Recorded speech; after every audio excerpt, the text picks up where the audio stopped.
"You don't get a say, Mom. This is my house."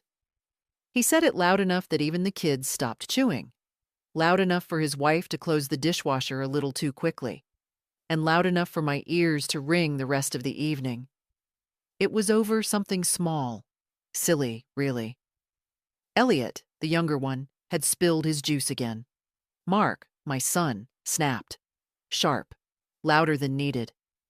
I just asked gently if he could not yell quite so much in front of the boys. I didn't mean to interfere. I didn't raise my voice. But apparently, I overstepped. I sat through the rest of dinner in silence. The roast was dry, the beans overcooked, but I chewed and nodded and smiled when the boys talked. Pretended I wasn't slowly dissolving from the inside out. After the dishes, I went up to the guest room, the one they said would be just for me when I moved in after my fall. It used to be Mark's office. Now it had a twin bed, a dresser too wide for the wall, and curtains that didn't quite shut out the streetlight. I sat on the edge of the bed and looked at my hands. They were shaking. I wasn't angry. Not really. Just undone. There's a difference. It had only been 6 months since I moved in. After the hip fracture, after the rehab, after the quiet conversations where everyone agreed it made the most sense. "You'll be safer with us, Mom," Julie had said. "You won't have to worry about stairs or shopping or bills." What they didn't say was, "You'll also give up your keys, your routine, your control." I tried to be grateful. I told myself I was lucky. They cleared out a room. They changed their schedule. Julie worked from home most days. Mark helped me get set up with my medications and my accounts. And I helped too. Of course I did. That's what mothers do. I helped with the kids, school pickup, homework, dinner prep. I paid for the new dishwasher when the old one broke. I covered half the cost for the private tutor Elliot needed in the spring. Quietly, without fanfare. I was also the one who handed Mark a check for $60,000 when they found this new house. The one with the fenced yard and the extra bedrooms. He said it was just a loan. I said nothing. Julie called it a family investment. I smiled. But now, sitting in that room, I felt like a guest. Worse than a guest, an obligation. I looked around. The books I'd brought from my old apartment sat untouched on the shelf. The robe I'd hung on the back of the door looked foreign in this house. I opened the drawer of the nightstand. Inside, a notepad with someone else's handwriting. Probably Julie's. I closed it quietly and stared out the window. Downstairs, I heard voices. Julie's laugh, soft and apologetic. Mark saying something too fast to catch. I imagined them cleaning up, maybe already forgetting the sting of what he'd said. Or not forgetting, just brushing it aside, like they often did when it came to me.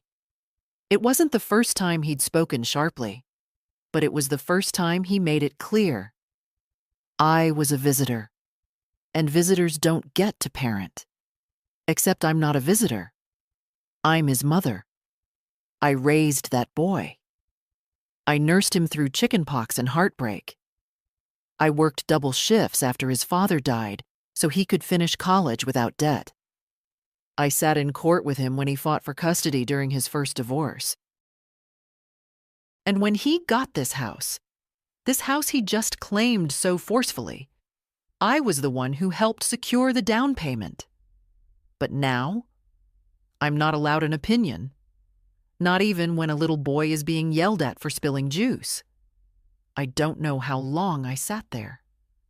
Maybe an hour. Long enough for the house to go quiet. Long enough for the boys to fall asleep. For Julie to turn off the living room light. At some point, I stood. I moved slowly. The hip still ached in the evenings. I opened the closet and pulled out the small safe I kept on the floor. Inside were a few documents, a bank statement, my medical directives, a folder from my lawyer. I stared at them for a long time.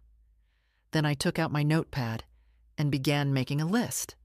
It wasn't long, just 5 things. Call the bank, contact the attorney, check investment account balances, locate my birth certificate, find a place to go. I didn't know if I was really going to leave. Not yet. But for the first time in months, I thought about what it would mean to choose myself again, to stop explaining, to stop apologizing, to stop waiting for someone to treat me like I mattered. I slid the list into the folder and turned off the light. Tomorrow, I'd decide. The fall happened on a Tuesday, just after lunch.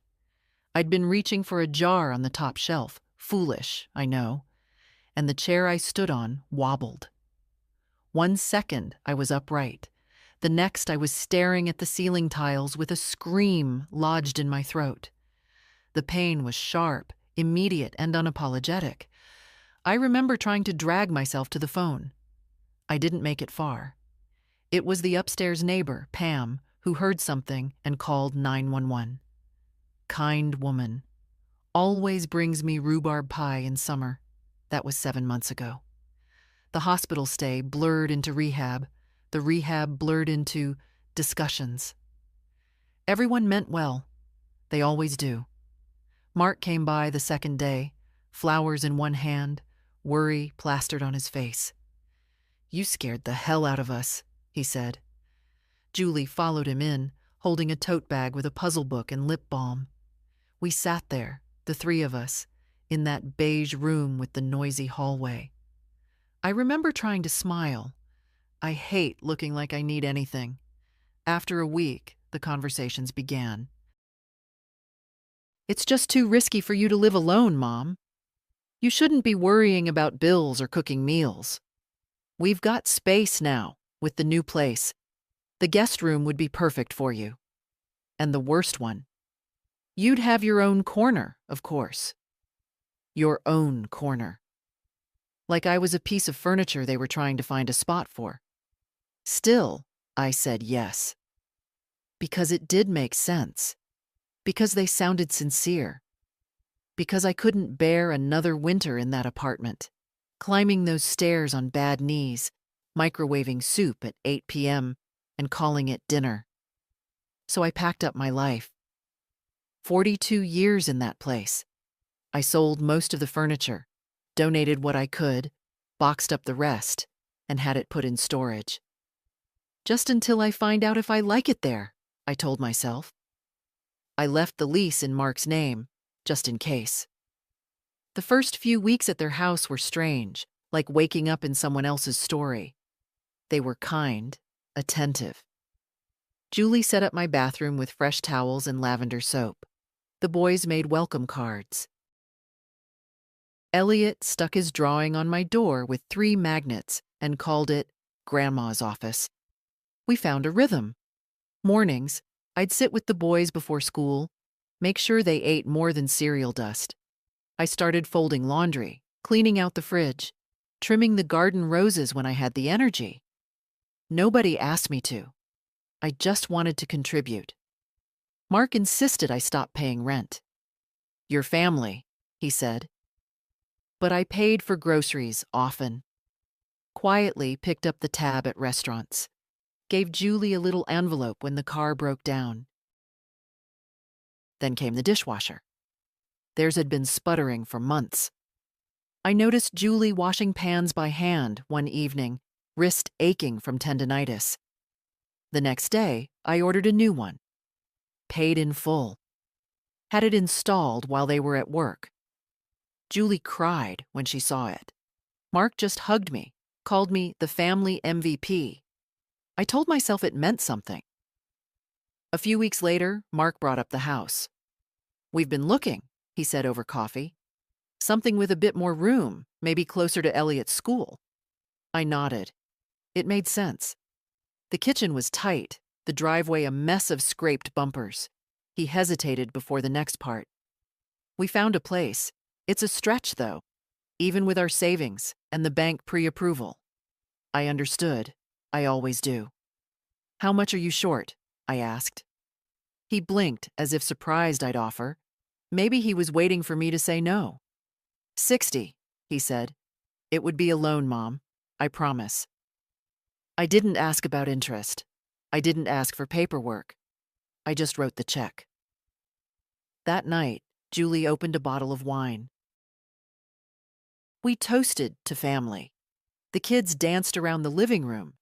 It felt like something good. But looking back, it was a turning point. Not just for them, for me. Because that money, it didn't just go toward the house. It changed how they saw me. Not as someone who needed care, but as someone who owed it to them, who could now be expected to stay quiet, stay agreeable, stay out of the way. After we moved in, and yes, because I helped them get here, I noticed the shift. Little things. Julie stopped knocking before entering my room. Mark joked about Mom's new kingdom when I tried to arrange my bookshelves. They used my room for storage when guests came. I found boxes labeled Christmas on my armchair. Still, I said nothing. I was a guest in the house I helped buy. Until last night. Until that sentence. This is my house. You don't get a say. It echoed in my mind all night, like a bell you can't unring. By morning, I'd made my choice. The morning after, I moved slowly, not because of the hip, that pain I knew how to handle, but because every movement now felt heavier, like the air itself had changed inside that house. I heard the usual bustle downstairs. Julie packing lunches, the boys arguing about who got the last muffin, Mark's voice, sharp and hurried, telling them to hurry up. He always spoke like the clock was an enemy. I didn't go down. Instead, I stayed in my room. The room with the twin bed and the extra boxes, the dusty windowsill, the bookshelf I wasn't allowed to rearrange anymore because it throws off the decor. I waited until the front door slammed, one pair of feet after another. Then silence. Julie worked from home, but she always went for a run after drop-off. Predictable, almost rehearsed. So I crept out. In the kitchen, the breakfast mess still lingered. Cereal bowls, sticky spoons, a half-empty carton of milk sweating on the counter. I cleaned up like I always did. Out of habit. Maybe guilt. Maybe hope. That's the problem with mothers like me. We keep hoping even when there's nothing left to hope for. We mop floors and scrub pans like it'll make someone love us better. As I rinsed the dishes, I remembered the early days. How grateful they all seemed to have me here. Julie used to call me her teammate. The boys would climb into my bed with their picture books. Mark would bring me chamomile tea at night. Now, I was a fixture, a background extra in their show. After I finished in the kitchen, I sat at the dining table. The sunlight poured in through the blinds, catching the edge of a crayon drawing taped to the wall. Elliot's work. A wobbly house, a stick figure family. I looked closer. 4 people. No gray hair, no glasses. No one that looked like me. I felt something crack, quietly. Mid-morning, Julie returned. Her footsteps were light, almost floaty. I stayed seated. When she came into the kitchen and saw me, she smiled, but it was tight. "Hey, Jeanette," she said, reaching for her water bottle. "Everything okay?" I nodded. "Just cleaning up." She glanced at the table. "Oh, thank you." I meant to get to it, but it's all right. She hesitated. Mark was a little tense last night. I'm sure he didn't mean to snap. I gave a non-committal hum. She paused, opened the fridge, took out a container of cut melon. "He's been under a lot of pressure at work. Deadlines, you know." Another hum from me. She chewed a piece of melon like it might save her from finishing the conversation. I watched her, this woman who called me Mom only when she wanted something. Her manicure was fresh. Her eyes darted away from mine. Then she said it. He just gets overwhelmed sometimes. It's hard being a dad, a husband, a provider. I looked at her, really looked. And in that moment, I realized something. They truly believed their burden was heavier than mine, that I was lucky to be here, that my presence was charity. I stood up. My chair scraped against the wood floor. Julie blinked. Going somewhere? I need to get some air, I said. Stretch my legs. Want me to come? No. She stepped back, surprised.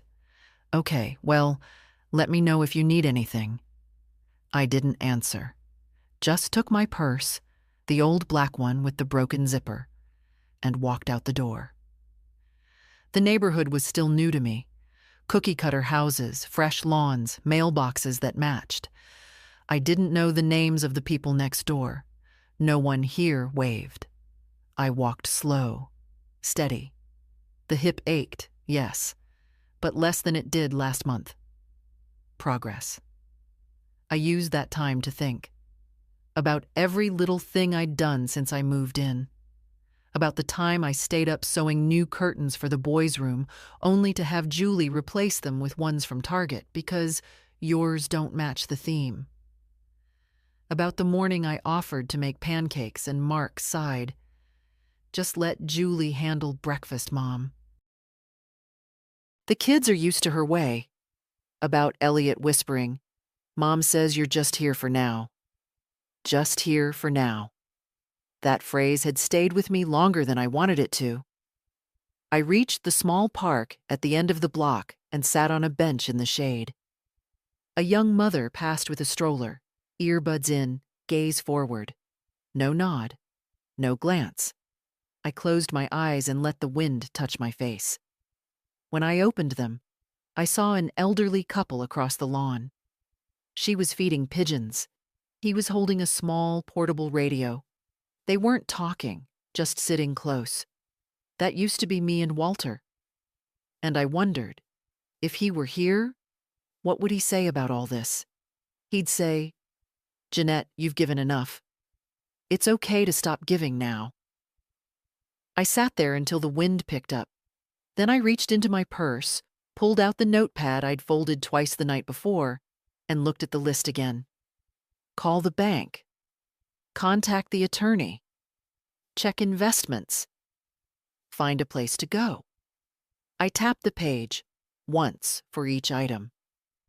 Then I stood, slower this time. Every step home felt different, like I was walking toward the end of one life and the beginning of something else. Something quieter, but mine. The envelope had been in my drawer for months, cream-colored, thick paper. Mark's name scrawled across the front in my handwriting, the kind that's gotten shakier over the years. Inside, the check. $60,000, dated, signed, uncashed. Because when I handed it to him, he asked, Do you mind if we hold off depositing it until the sale closes? I said sure. Of course. What's mine is yours. That's what mothers do, right? But he never gave it back. The next week I saw the house listing online, pending, then sold. And suddenly, we were moving. I'd offered to stay behind during the move, thinking maybe they wanted space. Julie insisted no. They needed me, said I could keep an eye on the boys while she handled the movers. I didn't argue. I never did. It wasn't just the money, it was everything that followed. Mark added me to a joint checking account. For emergencies, he said. But soon, more things started running through it. A water bill here, a car payment there, then Julie's dental work, private swim lessons, new tires, all small things, but they added up. I saw the statements each month. They were polite about it at first. Then the charges stopped being discussed. Just assumed. And me? I didn't ask. Didn't want to seem difficult. Then came the power of attorney. It was Julie's idea. Just in case, she said sweetly. If anything happens, we can act quickly on your behalf. It was a hot day. I remember the notary coming to the house, papers spread across the dining table. Elliot colored at the end of the table while I signed over authority to the people who barely remembered my birthday. I even remember the way Julie poured lemonade into mason jars, as if that made the whole thing feel homey and not like a transaction. I justified it all. They're busy. They mean well. It's just the way life is now. But it wasn't life. It was slow erasure. I started noticing how Julie introduced me to new neighbors. Mark's mom, she's staying with us for a bit. Always staying, never living. And when the real estate agent came by to drop off papers, the one who helped them close on the house, she looked at me and said, "Oh, you must be the one who made it possible." I smiled, said nothing. That night, I cried in the shower, quietly, with the water running so no one would hear. There were other moments that didn't seem like much, until I looked back and saw the pattern, like the day Julie asked me not to rearrange the pantry. It confuses the boys. Or when Mark gently suggested I not bring my books into the living room. Too much clutter. Or the night I offered to make a roast and Julie said, "Let's just keep it simple. The boys like my way better." Each time I nodded. Until one day I realized I wasn't nodding out of agreement. I was nodding out of permission. Permission they thought I needed to exist here. That was the same day I went online and looked up the power of attorney document. I wanted to see what I'd actually signed. I read every word. Then I opened a new tab and searched for the number of my old lawyer, the one Walter and I used when we set up our wills. That was 2 weeks ago. Now, as I sat on the edge of my bed, I pulled open the drawer and took out the envelope with the check. It was still there. Untouched. My fingers ran over the raised ink. Uncashed didn't mean unused. They hadn't taken it to the bank, but they'd spent it all the same. Counted it as theirs. My jaw clenched. I tucked the envelope into my purse and reached for the folder with my documents. Birth certificate, passport, health insurance card. I checked off item number 4 on the list. Then I called the lawyer's office. A young voice answered. "Good morning, Thurman and Associates. This is Jeanette Harris," I said. "I'd like to make an appointment. I need to update my documents and revoke some things." There was a pause. Then, "Of course, Ms. Harris. Do you need a notary?" "Yes." I set the phone down and felt something shift in my chest. Something like breath returning to a place that had gone hollow. There was one more call to make. I dialed my bank. "Hi, this is Jeanette Harris. I need to make changes to my accounts." The man on the other end was polite, professional. He confirmed my identity, then listened as I explained. "I want to remove my son from joint access, and I'd like to freeze any automatic transfers." "All of them, ma'am?" "Yes, every single one." Another pause. "Very well, I'll process that immediately. Do you want to revoke the power of attorney as well?" "Yes," I said, and my voice didn't shake. When I hung up, I sat very still. Then I stood, crossed the room, and opened the window. The breeze was cool. Outside, kids rode bikes down the sidewalk, yelling to each other, summer energy bubbling up from the pavement. I looked down at the driveway. Mark's car was gone. Julie was probably on another conference call. And me? I was planning my exit, quietly, without drama. Just a woman reclaiming what was hers. My birthday came and went without a word. No card, no cake, not even a phone call. I sat through the day pretending I'd forgotten too. Made myself oatmeal. Watched the news. Answered a call from Diane, my old neighbor from the apartment, who remembered the date without a calendar. We talked for nearly an hour. When I hung up, I stared at the phone. No missed calls, no texts. That evening, I went down for dinner as usual. The table was already set. Chicken tenders, corn, boxed mashed potatoes. Julie chatted with the boys about their field trip. Mark scrolled through his phone. I waited. Halfway through the meal, Elliot turned to me. "Grandma, is it true you used to have a dog?" I smiled. "Yes, a little terrier named Boots. He used to—" Mark cut in. "We've talked about this, Elliot. No dogs. Allergies, remember?" I went quiet. Julie passed the ketchup. And that was it. Nothing. After dinner, I brought my plate to the sink, washed it quietly, and went back upstairs. I sat on the edge of my bed in the dark. No candles, no card shoved under my door with crayon hearts. Not even a "we forgot, sorry." Just silence. That night, I cried again. Not because it hurt, but because I finally saw it clearly. I wasn't part of this family. I was part of the furniture. Useful. Neutral. Quiet. The next morning, Julie knocked on my door. "You need anything from the store?" she asked. "I'm taking the boys to Target." I smiled thinly. "No, I'm good." She lingered. "Mark's been under a lot of pressure lately. He's not himself." I nodded. I understand. But I didn't. Not anymore. Because even pressure doesn't make you forget your mother's birthday. That weekend, I overheard Mark on the phone with his friend, Greg.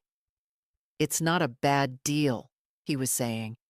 "I mean, we basically got the down payment covered and she helps with the kids. We've saved thousands." Thousands. That was the word he used to describe my presence. Not mom. Not support. Not even love. Just a number on a spreadsheet. I closed the door softly and sat back down. Something inside me had gone numb. Later that evening, I brought down a photo album. The old kind, leather-bound, pages thick with age. I laid it open on the kitchen table. Mark glanced at it as he passed by. "What's that?" "Just some old pictures," I said. He nodded, didn't stop. Julie didn't even ask. I sat there turning the pages, Walter in his work boots, Mark with jelly on his cheeks, me holding the birthday cake I made from scratch when he turned 10. I traced my finger along the plastic. 48 birthdays, I remembered. I counted. He'd missed one, just one. But it was enough. Because it wasn't just the date. It was the ease with which it slipped past him, the convenience of forgetting. The next morning, I woke up early, walked to the mailbox before the sun was fully up. The air smelled like wet grass and last night's sprinklers. There was a letter from my bank. Confirmation of the account change. Authorization revoked. Power returned to me. I folded it carefully and tucked it into my purse. At breakfast, I poured myself coffee and sat at the end of the table. Julie was spooning yogurt into bowls. Mark sipped orange juice, scrolling his phone again. "Elliot," Julie said, "don't forget your backpack today." I waited. Then I cleared my throat. "Mark, did something happen to the calendar?" He looked up. "What?" "Just wondered if it glitched. Sometimes birthdays don't show up." He stared at me for a beat too long, then looked away. Julie froze at the sink. "Oh no," she said. "Jeanette, it's all right," I said quickly. "Honestly, just slipped your minds. These things happen." "No, really," Mark said. but it was already fading from his voice. "We'll do something this weekend." But I knew they wouldn't, because if it mattered, they'd have remembered. I stood up, finished my coffee, and placed the cup gently in the sink. That night, I didn't sleep. I lay awake listening to the hum of the fridge, the tick of the wall clock. Then I reached for the envelope again, the one with the check, still tucked beside my bank letter. 60,000, and not even a card. Elliot didn't mean to say it. He was 7. 7-year-olds don't carry secrets well, especially not the ones whispered behind kitchen doors when they think no one's listening. We were in the garden. He'd brought out his little notebook, the one with the puppy on the cover. We were pretending it was a science log. "Observation 1, he wrote, tongue poking out. "Grandma waters the rosemary with too much water." I laughed. "You little traitor." He giggled and pressed the pencil harder. "Observation 2, Grandma talks to plants when no one's around." "Don't tell your mom," I whispered. "She'll make me go back inside." "She already wants you to," he said absently. I paused. "What do you mean?" He didn't look up. "She told Dad she thought you'd be temporary, that maybe by summer you'd have your own place." I don't know what face I made, but it was enough for Elliot to stop mid-scribble. "Am I not supposed to say that?" he asked. "No, it's all right," I said, smiling thinly. "You didn't do anything wrong." He stared at me a moment longer, then looked back at his page and whispered, "Observation 3. Grandma looks sad." I ruffled his hair. "Add one more. Grandma is stronger than she looks." That night, I stood in the hallway after the boys had gone to bed. I heard Mark and Julie in the kitchen, their voices low, close. "I'm just saying," Julie said. "This was never supposed to be long-term." "She's not hurting anything," Mark replied. "She helps with the kids." "Yes, but she's always here. The boys are getting confused. Elliot called her Mom last week at dinner." There was a pause, then a soft, muffled laugh from Mark. "She bought the house, Jules. I mean, she didn't buy it. You know what I mean." "Exactly," she said. "And that's why we need to be careful. It's not healthy for them to think she's part of everything. She's just here. For now. Just here. For now." I backed away from the door, silent. In my room, I sat on the edge of the bed and looked at the pile of folded laundry I'd done that morning. Julie's yoga pants, Mark's gym socks. I'd even matched them into pairs like I used to when he was 10. The drawer where I kept my own clothes stuck when I opened it. The runners were off, and no one had bothered to fix it. I tugged until it gave way, then stared at the stack inside. 3 blouses, 2 pairs of pants, the nightgown Walter bought me 15 years ago. That's all I'd brought. They told me I didn't need much. Julie had said, "We'll buy you new things, something that fits this house better." As if my sweaters didn't match the countertops. As if my life needed to be trimmed down to fit their aesthetic. I took the list from under my pillow. It had creases now, the corners softened from folding and unfolding. 4 things crossed off. 1 remained. Find a place to go. That night, I opened the browser on my tablet and typed in retirement communities with private units. One popped up not far from my old apartment. Still in the city, still on the bus line, with a small cafe on site and a garden club. The pictures weren't flashy, just honest. I bookmarked it. The next day, I called. "Hello, this is Sunrise Pines. How can I help you?" "This is Jeanette Harris. I'm looking for independent living, 1 bedroom, quiet, not too far from the library." The woman on the phone sounded cheerful. "We've got 2 open units, Ms. Harris. Would you like to come see them?" Yes, I said. Tomorrow. Quietly. She paused. Of course. I didn't tell Mark or Julie. I told them I had a doctor's appointment. Julie offered to drive. I declined. Just a quick checkup, I said. I'll take a cab. I arrived 10 minutes early. The building was warm, nothing grand. Beige walls, worn carpet. But the woman at the desk smiled with her whole face. She walked me down the hallway to a small corner unit. The window overlooked a courtyard with an old oak tree. I stood there a long time. The woman didn't interrupt. After a while, I turned to her. How soon could I move in? She smiled. We can hold it for a week. Just let us know. I nodded. In the cab back, I kept my purse clutched tight on my lap. Inside, the folder, the envelope, the list. That night, after the boys were in bed, I sat at the kitchen table while Mark scrolled through the news. Julie was upstairs, folding laundry. I slid the photo album toward him. He looked up. What's this? Your childhood, I said. In case you've forgotten. He opened it slowly, stared at the first page, then looked up at me. Mom. I stood. I'll be going soon, I said softly. You won't have to worry about how long I'm staying. He didn't speak, didn't ask when, didn't ask where, just stared, as if he couldn't quite believe I meant it. But I did. I meant it with everything I had left. It wasn't the shouting itself that surprised me.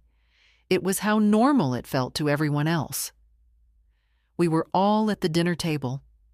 Elliot had been fidgeting with his napkin. Tim, the older one, was poking at his green beans like they were radioactive. I reached for the breadbasket and said gently, Boys, let's keep hands on the table, please. Mark looked up, jaw tight. Can we just have one meal without commentary? He snapped. I blinked. I wasn't criticizing, This is my house, he said, loud enough to rattle the salt shaker. You don't get a say. The room went still. Julie froze with a spoon halfway to her mouth. Tim looked down. Elliot's eyes welled up. No one said a word. I put the bread back down, slowly. I don't need help parenting, he added. I've got it handled.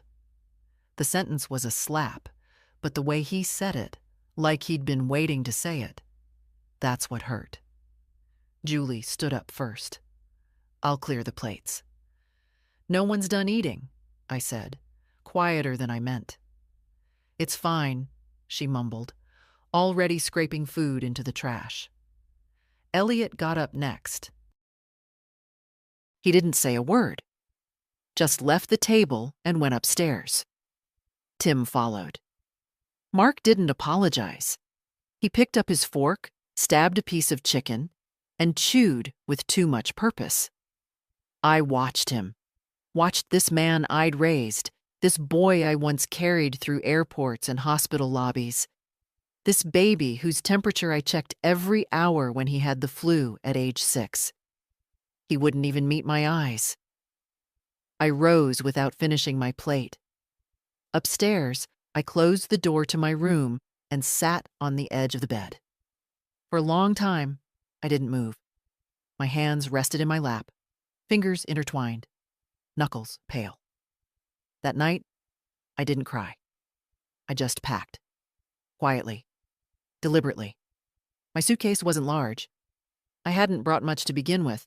A few outfits, some books, a jewelry box Walter gave me on our 20th anniversary, a folded photo of my parents, one shawl. The rest I'd given away or left behind when I moved in. I'd told myself I didn't need them anymore. I was wrong. At midnight, I opened my desk drawer and took out the small box of keys. Storage unit, bank lockbox, my old apartment mailbox. I ran my finger across each one, checking the little paper labels I'd taped to them years ago. I slipped them into the purse next to the check. Then I sat in the armchair by the window and waited for morning. I didn't sleep. At 5:30, I changed into clean clothes. Slacks, a soft blouse, the cardigan with the elbow patches. Nothing fancy, just mine. By 6:15, I was downstairs. Julie came into the kitchen in her robe, her hair pulled back. She blinked when she saw the suitcase by the door. Going somewhere? Yes, I said simply. I've made arrangements. Her lips parted slightly, then closed. You're leaving? I nodded. Is this about last night? Jeanette, he didn't mean. I think he did. She moved to the coffee machine, fiddled with it like she didn't know where to place her hands. You've been part of this household. The kids will be. I think they'll be okay, I said. I won't be far. Julie bit her lip. Should I wake him? No, I said. Let him sleep. I've already said enough. A cab pulled into the driveway at 6:35. The driver helped me load the suitcase. Julie stood on the porch, arms folded. Will you call? She asked. I paused. If they ask for me, yes? She nodded. Her eyes looked tired, or maybe just relieved. As we pulled away, I didn't look back at the house, not because I didn't care, but because I wanted to remember it as it had been, when I arrived, hopeful, not as it was now, when I left, silent. The cab took me to a little diner near the retirement community. I had 2 hours before my appointment. I ordered eggs, toast, coffee. The waitress called me sweetheart and brought me strawberry jam without asking. Across from me, an older man read the paper with trembling hands. He dropped his spoon. I leaned over and picked it up. Thank you, he whispered. Of course, I said. We smiled at each other, two strangers who knew what it meant to be overlooked. At 9 sharp, I arrived at Sunrise Pines. The woman at the desk greeted me like an old friend. Ms. Harris, we've got everything ready. The room's clean, the keys are waiting. Take your time settling in. I followed her down the hallway. My new space was small. 1 bedroom, a kitchenette. A sliding glass door that opened onto a patio with a single bench and a view of the oak tree. But it was mine. I unpacked slowly, savoring the sound of drawers that didn't stick, cabinets that hadn't been claimed by someone else's cereal boxes. I laid my books on the shelf, hung my shawl by the door, placed the jewelry box on the nightstand, and then I sat. For the first time in months, maybe years, I felt still. I didn't know what would come next, but I knew this. I'd stopped waiting to be welcome. I'd gone and built something of my own. The air outside Sunrise Pines smelled like fresh mulch and clean laundry. There was a courtyard in the middle of the building, not much more than a rectangle of grass and some benches. But to me, it felt like a field. There were flowers, too, low-maintenance ones, pansies, daylilies, marigolds. I sat there that first afternoon, coat buttoned, purse in my lap, just breathing. No one asked me to move. No one hovered. No one watched what I ate or offered unsolicited advice about my salt intake. It was quiet. A good, thick kind of quiet. By evening, I'd met 2 neighbors, Lenore, who walked with a blue cane and baked too many muffins, and Arthur, a retired math teacher who insisted on calling me ma'am even after I told him to stop. I went back to my room after dinner. My own room. Mine. I took off my shoes without worrying if they'd be in someone's way. I put the kettle on, sat on the couch, opened my notebook, and started writing. Not a journal. I've never been one for diaries. But a list. A new one. Things I can do now. Open and close a window whenever I please. Watch what I want on TV. Leave a book on the kitchen table without anyone moving it. Say nothing all day and not feel like I've disappointed anyone. Or say everything and not worry if it's too much. Halfway through the list, my phone buzzed. Call from Mark. I stared at it until it stopped ringing. He didn't leave a message, not even a text. I set the phone down and made my tea. 10 minutes later, it rang again. Call from Julie. This time, I answered. Jeanette. Her voice was tight, pitched too high. Yes. We just got an alert from the bank. It says the joint account's been restricted. That's correct. She was quiet a moment. I thought we agreed. We didn't agree, I said calmly. You suggested. I accepted. But that's over now. You didn't say anything. I didn't think I needed permission to close something that belonged to me. Silence. I'm sorry, she said finally. If we crossed a line. You didn't cross it, I said.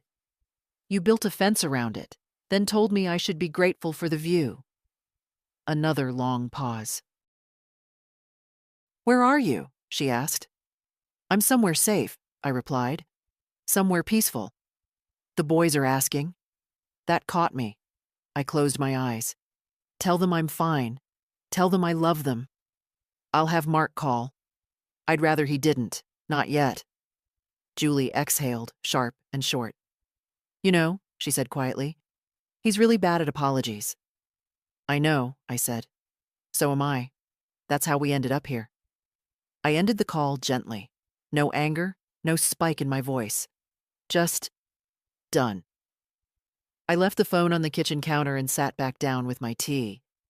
The next morning, I called the wedding agency. Carrie, the same young woman who handled all their event planning, answered. Pearl Weddings, Carrie speaking. Hi, Carrie. This is Jeanette Harris. A pause.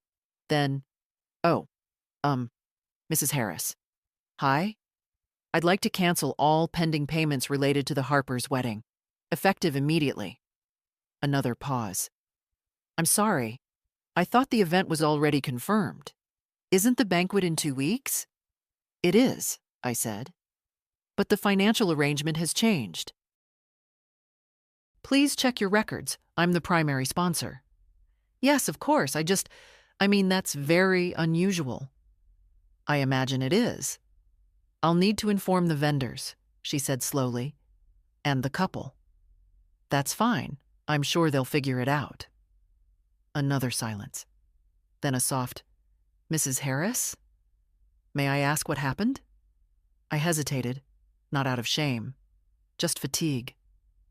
They forgot who they were dealing with, I said. That's all. After I hung up, I called the bank. Richard, my personal banker, recognized my voice. Mrs. Harris, we've begun the reversal procedures you requested. Good. One more thing. I want to open a new trust account. Of course. In whose name? I didn't even pause. My granddaughter, Justine Harper. She's 12. Richard was quiet a second. Then, that's a beautiful idea.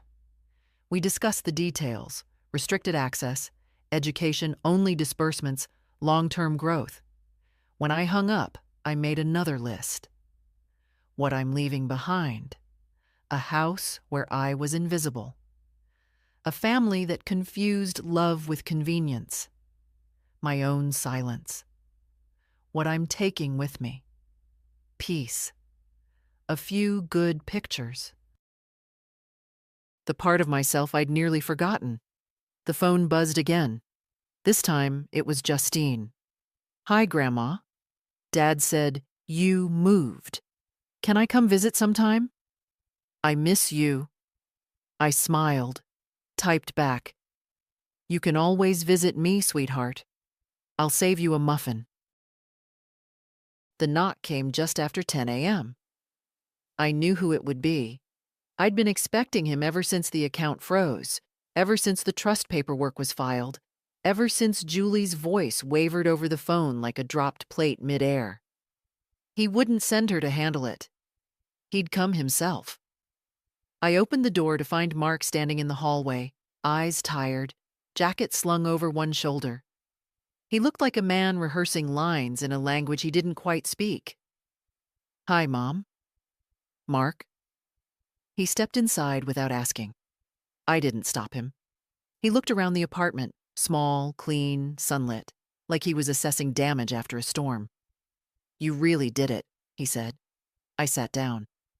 "I did." He remained standing, hands still on his jacket, as if unsure whether to stay or bolt. "You could have told us," he said. "I tried," I replied. "You weren't listening." He sat finally across from me at the little kitchen table. The same table where I now had breakfast without commentary, where I read the paper and did crosswords, and didn't wait for someone to sigh about how I folded it. He cleared his throat. "Julie's upset. I imagine she is. She says you embarrassed us. I didn't do anything in public. The vendors are calling. The wedding planner said she almost cried." I looked at him. "Is that what brought you here, Mark? The wedding planner's feelings?" His face shifted then. A flicker of something real, just for a second. "No," he said. "That's not why I came." I waited. "I came because I don't understand what happened." I almost laughed. Not out of cruelty, out of disbelief, out of the sheer absurdity of how blind someone can be when it benefits them. "Mark," I said slowly, "you told me, in front of my grandchildren, that I don't get a say in your house. After I raised you. After I paid for that house. After I moved in to help." He opened his mouth, but I kept going. "You stopped seeing me as a person. I became a wallet, a babysitter, a placeholder. And you thought I'd stay because I always have." He leaned back, exhaling hard. "We didn't mean to make you feel that way." "But you did." He rubbed his face. "I know we forgot your birthday. That was just the tip of it." He nodded, shame coloring his face now. Not a full apology, but something close.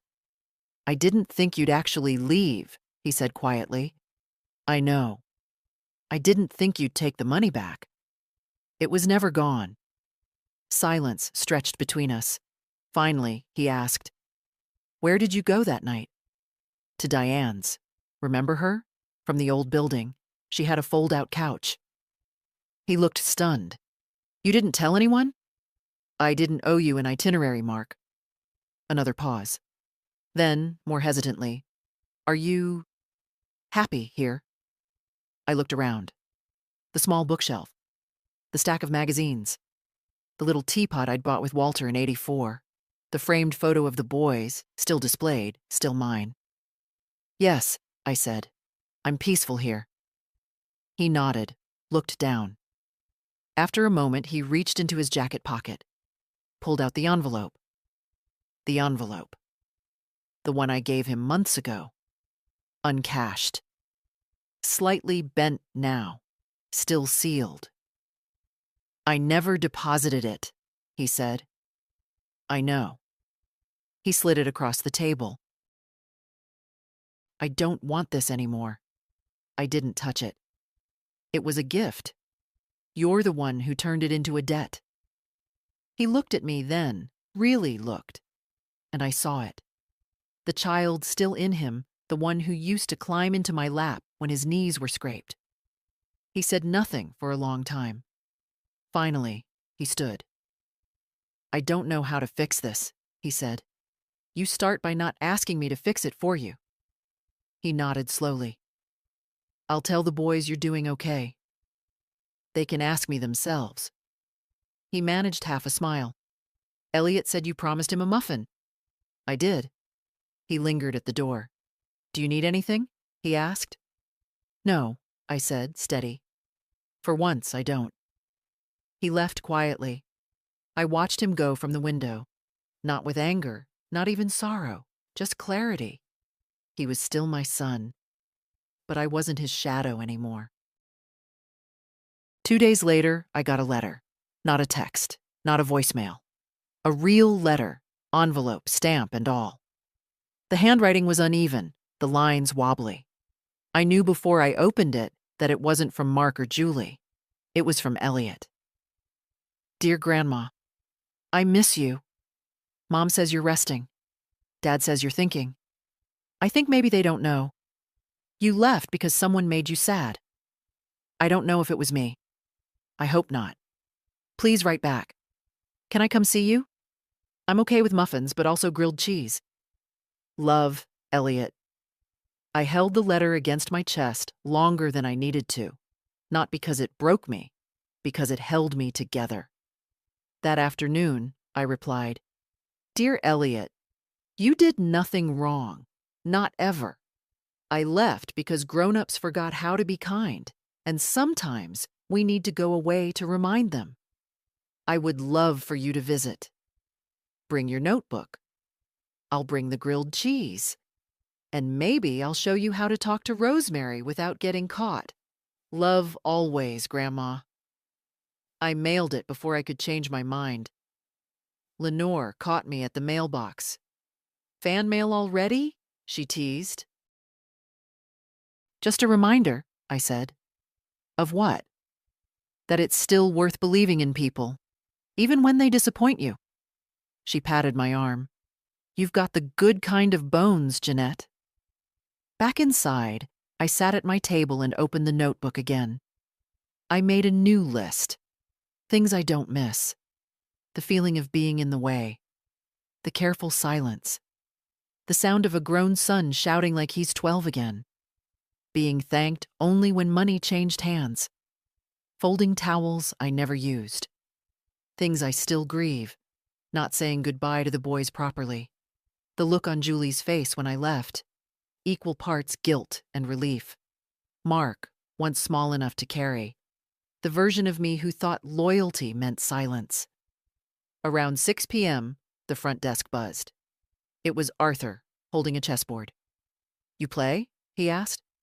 I used to, I said. Well, he smiled. I'm old and slow. Should be a fair match. We played 3 games. I lost the first, won the second, and let him think he won the third.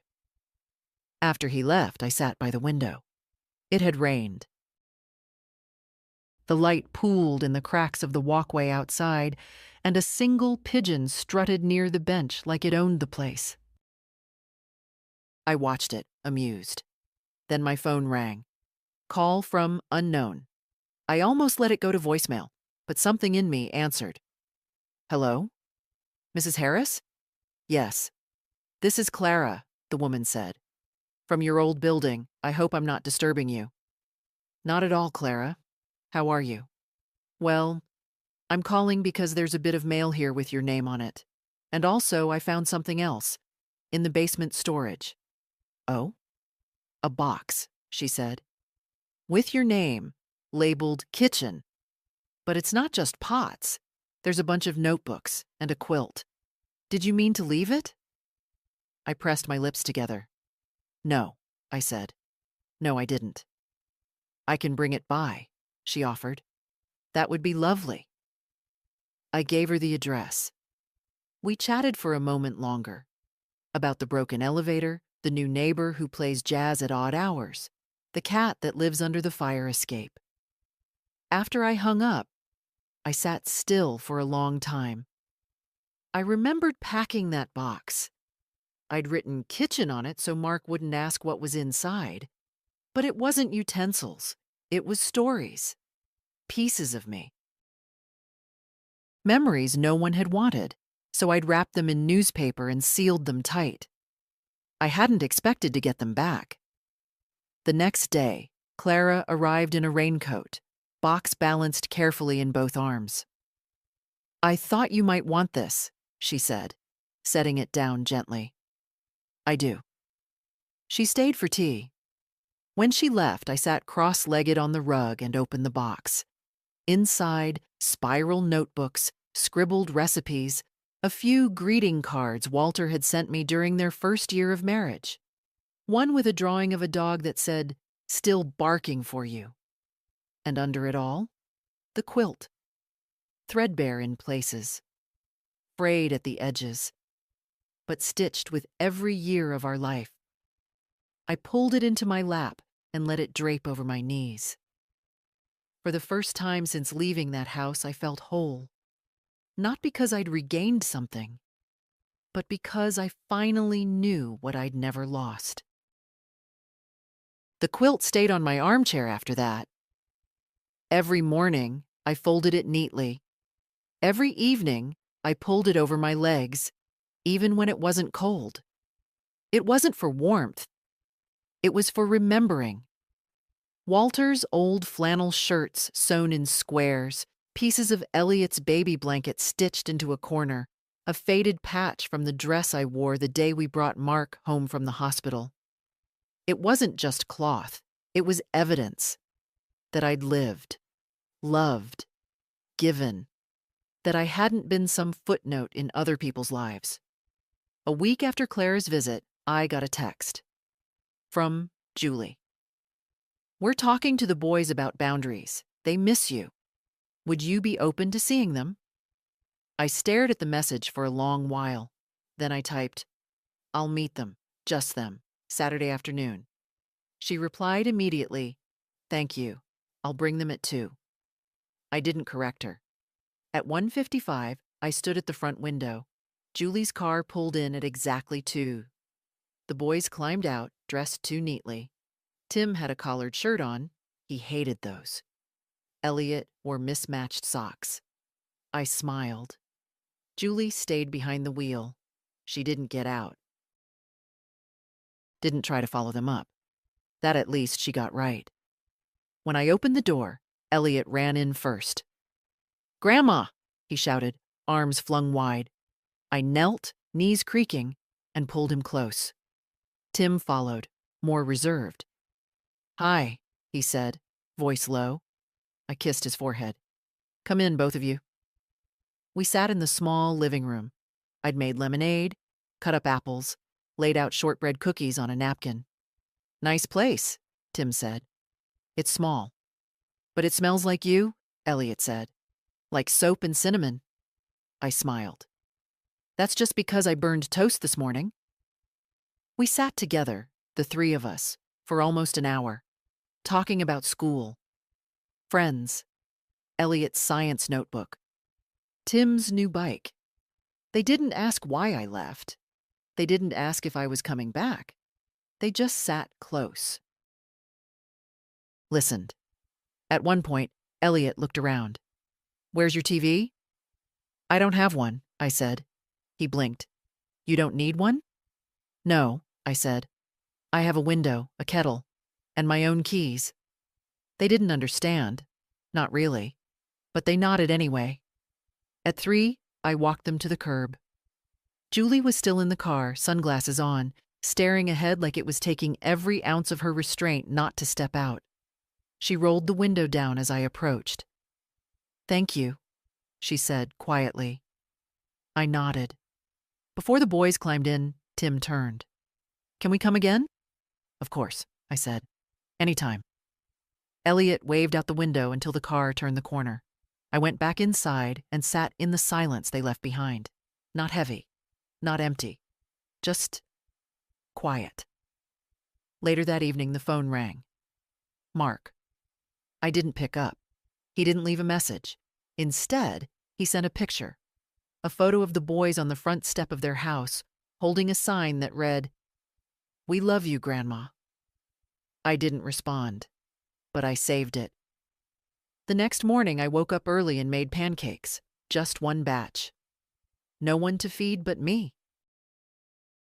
I ate them slowly, with honey instead of syrup, and read a book cover to cover without being interrupted. Around noon, I went to the common room. Lenore was already there, doing a puzzle. Arthur waved from the far table. "You're glowing," he said. "Too much tea," I replied. He chuckled. We played 2 games of chess. He won the first. I beat him on the second with a rook and 3 pawns. Afterwards, he said, "You know, you're different now." "How so?" "You sit straighter." I thought about that all afternoon. At night, I opened the notebook again. This time, I didn't write a list. I wrote one sentence. I stayed quiet so long I forgot I had a voice. Then I underlined it and turned the page. The invitation came in a cream envelope with gold trim. It was hand-delivered by courier, which struck me as theatrical. The kind of gesture people make when they're trying to undo something with polish instead of sincerity. It was from Mark and Julie. You are warmly invited to celebrate the Harper family's 15th anniversary and housewarming. Join us for an afternoon of food, friends, and memories. Your presence would mean the world. I read it twice. Then I set it on the counter beside my kettle and stared at it until the water boiled. I didn't tear it up, didn't toss it, just left it there, like a stone someone else had decided to put in my pocket. Later that afternoon, Lenore noticed me staring off during our walk. "What's gotten into you?" she asked. "You look like you're solving an equation with no numbers." I told her about the invitation. She clicked her tongue. "They throw you out and now want you back as a centerpiece?" "I don't think they meant to throw me out." "Doesn't matter what they meant," she said, gripping her cane tighter. "Matters what they did." "And what they didn't." I didn't say anything. That night, I sat in my room and stared at the photo of the boys, the one they'd sent, holding that sign. I'd put it in a frame. Not fancy, just simple wood. I imagined them at that party, wearing little dress shirts, being paraded around like symbols of a family that had found its footing. I imagined Julie giving a speech, Mark laughing too loudly. I imagined my name not being mentioned, not because they hated me, but because it complicated the story they were telling. I didn't sleep much that night. At 2 a.m., I got up and made tea, sat on the balcony with the quilt over my knees, listened to the night hum around me. Sprinklers, wind through trees, the faint whir of someone's late TV. And I decided I would go. Not for them. For me, not to be included. To be seen. 2 days later, I dressed carefully. Slacks, a soft blouse, pearl earrings Walter gave me for our 30th anniversary. I braided my hair back tight. Looked myself in the mirror and said aloud, "You belong anywhere you walk into." The cab dropped me at their house, the one I helped buy. It looked different now.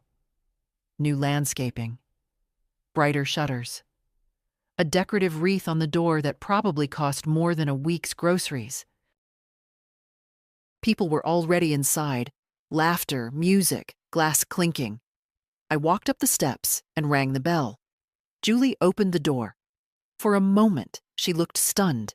Then she smiled, too quickly, too wide. "Jeanette," she said, "you made it." "I was invited," I said. "Of course," she murmured. "Come in." The house smelled like hors d'oeuvres and scented candles. Strangers milled about, drinks in hand. Some nodded politely. Others glanced and turned away, unsure if I was caterer or kin. Mark spotted me across the room. He made his way over, slowly. "Hi, Mom." "Mark, you look good." "I do." He nodded. "We weren't sure if you'd come." I wasn't either. He didn't ask why I had. I think he knew better than to fish for meaning where he'd buried so many small truths. I didn't linger long. I greeted the boys. Tim hugged me hard. Elliot whispered, "You smell like pancakes." Julie gave a short toast, thanked everyone for being part of their journey, said something about growth, about family, about gratitude. She didn't say my name. But the moment hung long enough that some people glanced toward me anyway. I held my glass, didn't raise it. Then I left. Slipped out while someone started a slideshow on the TV. Pictures of a happy couple, 2 growing boys, a house paid for in part by silence. Outside, The sun was starting to fall behind the rooflines. I stood on the sidewalk for a minute, breathing in the quiet. I didn't cry, didn't rage, just smiled, faintly, at the absurdity of it all. How much effort people put into preserving a version of the truth that keeps them most comfortable. Back home, I slipped off my shoes and put on the kettle. Lenore stopped by later. "How'd it go?" she asked, like a ceremony for a story I didn't write. "Did you leave with anything?" I thought for a second. "Yes," I said. "My name." A week passed, then 2. No calls, no texts, no pictures of the boys. The silence didn't surprise me. I'd seen it coming like a slow tide, the kind that pulls back before the wave. Julie's party had been her final performance, a story sealed shut with smiles and curated memories. My appearance didn't ruin it. It just reminded them the story wasn't entirely theirs. One morning, I got a letter from the school board. Elliot had drawn my name on a classroom art project. A big red heart, Grandma Jeanette inside. The teacher mailed it to me with a sticky note. "He said this belongs with you." I pinned it above my desk. That same afternoon, Lenore knocked on my door. "You're not going to believe this," she said, stepping in without waiting. "Arthur signed us up for the community storytelling night." "He did what?" "He said you tell better stories than the old fool who always talks about his prize tomato." "I haven't told a story in front of people in years." She handed me a flyer. "You'll do fine. It's just 15 minutes. Next Thursday. I folded the paper and placed it under my teacup. That night, I sat with the quilt across my lap and thought about what I might say. Not just what had happened, but what it meant. I didn't want to be the woman who listed her grievances. I wanted to be the woman who showed people what survival sounded like when it was quiet and steady and full of grace. Thursday came faster than I expected. There were 30, maybe 40 people in the rec room, folding chairs, a microphone that squeaked too loud. Someone brought brownies.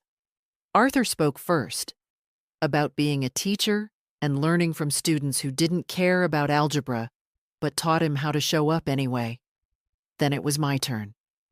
I stepped to the front, hands not quite shaking. "I used to believe kindness was about staying quiet," I said, "about waiting, about letting others go first." A few heads nodded. "But kindness without boundaries," I continued, "isn't kindness. It's erasure." I told them about the house, not with bitterness, with facts, about the check, the shouting. The kitchen drawer that never opened right, about what it feels like when the people you love forget you're not furniture. Then I paused, looked around the room, and said, "Leaving wasn't the hardest part. Staying gone was." That last line hung there for a moment. Then someone clapped. Another followed. Soon it was the whole room, not thunderous, but warm. Afterward, a woman I'd never met came up to me and pressed my hand. "That's my daughter-in-law, word for word," she whispered. "I haven't had the courage yet." "Start small," I said. "Start with your name." Back in my room, I made another entry in the notebook. Telling the truth out loud feels like exhaling after years underwater. A few days later, I got a text. From Tim, "Can we come visit again? I think Elliot's gonna explode if he doesn't see you soon." I replied, "Tomorrow, I'll make grilled cheese." They came after school. Elliot had a new notebook, this one with a dragon on the front. He'd written a whole story, apparently. Chapter 1. The Grandma Who Talked to Wind. He read it out loud while Tim ate half the cheese I had in the fridge. When they left, Tim hugged me longer than usual. Mom's still mad, he said. But I don't think she knows why anymore. I stroked his hair. That's not for you to fix, sweetheart. Elliot looked up. Are you ever coming back? I bent down. No, but that doesn't mean I'm gone. He nodded, like he understood. I watched them walk to the car. Julie didn't get out, but this time she waved through the window. Not much, but enough. Later that night, I pulled the check from the drawer. Still sealed? Still mine. I didn't tear it. Didn't cash it. I just looked at it. Then I placed it in a new envelope and wrote one line on the front. For Elliot and Tim, if they ever forget what I gave. Mark showed up unannounced on a Tuesday. No warning, no text. Just his car idling outside the building and then the buzz at the front desk. Lenore peeked out her door when she heard his name. Should I pretend I'm your lawyer? She whispered. No need, I said. Let him come. He looked older than he had a month ago. Maybe not in years, but in edges. His shoulders sloped like someone used to carrying too many expectations and not enough truth. When I opened the door, he didn't smile. Hi, he said. Hi. He stepped in, glanced around, eyes catching on the quilt, the photos, the framed crayon drawing from Elliot. His jaw moved like he was biting back something that didn't know whether it was going to be an apology or a demand. I need to talk, he said. I gestured to the chair. Then sit. He didn't. He stood near the counter, hands shoved in his pockets. I know you changed the trust. I know the wedding deposit's gone. I know you're doing whatever it is you're doing with Elliot and Tim. He said it like I'd enrolled them in a cult. I raised an eyebrow. I'm seeing my grandchildren, they asked. I answered. He exhaled. You went behind our backs. No, I said calmly. I stepped out of your way. He paused. Julie's furious. Julie is entitled to her feelings. She says you're poisoning the boys against us. That made me laugh. Quiet, but sharp. You think I need to poison them? They're children, Mark. They notice things. They know who listens. He stepped back, jaw tightening. I'm not here to fight, he said finally. Then why are you here? He pulled something from his coat pocket and set it on the table. It was a paper, legal size, folded once. The house, he said. We're refinancing. I need you to sign off. I looked at the paper, but didn't touch it. This is about the mortgage? Yes. I'm not on the mortgage. You're listed as a silent guarantor, he said. Because of the initial down payment. It's a legal formality. I nodded. And if I don't sign? His lips thinned. It delays the process. It could affect our rate, our timeline. And if I do sign? You're removed entirely. No strings. I stared at him a moment. That's what you want, isn't it? For me to be gone on paper the same way I'm gone from the house. He said nothing. I reached for a pen. He looked surprised. I'll sign, I said. On one condition. He waited. You leave the boys out of your guilt. If they want to see me, they see me. If they ask about me, you answer honestly. No narratives, no cold shoulders. Just the truth. He hesitated, then nodded. I signed. He folded the paper, almost reverently. When he turned to leave, he paused. I was wrong, he said quietly. About the yelling, about the house, about a lot of things. I didn't answer. Not because I didn't hear it, but because apologies are like seeds. They need time and tending. He reached the door. One more thing, he added, hand on the knob. That check, I still have it.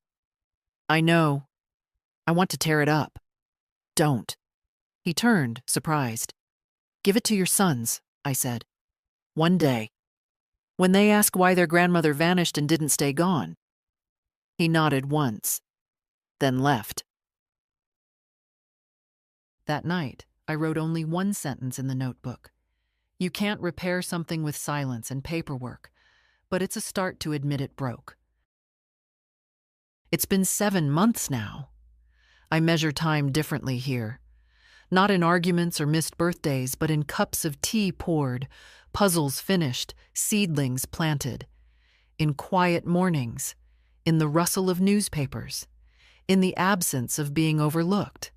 The boys come often, sometimes together, sometimes one at a time. They don't always talk about home. I don't always ask. Our time is ours, not borrowed or bargained. Elliot's new story is called The Grandma Who Built a Castle with No Walls. Tim pretends he's too old for stories, but he listens anyway, from the couch, with his arms crossed and his mouth hiding a grin.